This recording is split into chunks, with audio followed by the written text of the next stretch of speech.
बोलते हैं साईं बोलते हैं।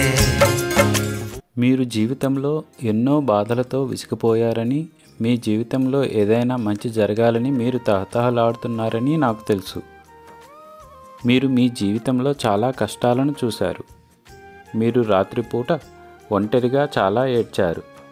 అర్ధరాత్రి వరకు ఆలోచనలు మిమ్మల్ని ఇబ్బంది పెడుతూనే ఉంటాయి, కానీ వాటికి సమాధానం మీకు దొరకదు.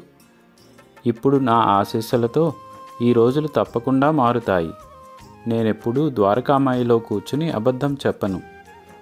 ఇప్పుడు మీరు దీన్ని ఒక వాస్తవంగా అర్థం చేసుకున్నారు మరియు త్వరలో మీరు దీనిని గ్రహించగలరు. మీరు త్వరలో మీ ఇంట్లో మార్పులను చూస్తారు. అయితే ఈ మార్పులను చూడడానికి మీరు నన్ను ప్రార్థిస్తూనే ఉండాలి. మీరు నాతో మాట్లాడుతూ ఉండాలి. మీరు నా నామజపం చేస్తూ ఉండాలి.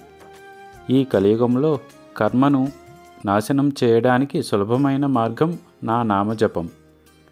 ఒక వ్యక్తి తన పాత కర్మల కారణంగా బాధలను అనుభవిస్తాడు. కావున సాయి సాయి జపం చేస్తూ ఉండండి. మీ జీవితాన్ని సుఖంగా మరియు సులభంగా గడపండి. మీరు లక్ష్మీదేవి ఆశీస్సులను పొందుతారు. ఎల్లప్పుడూ నవ్వుతూ సంతోషంగా ఉండండి. అల్లా మాలిక్.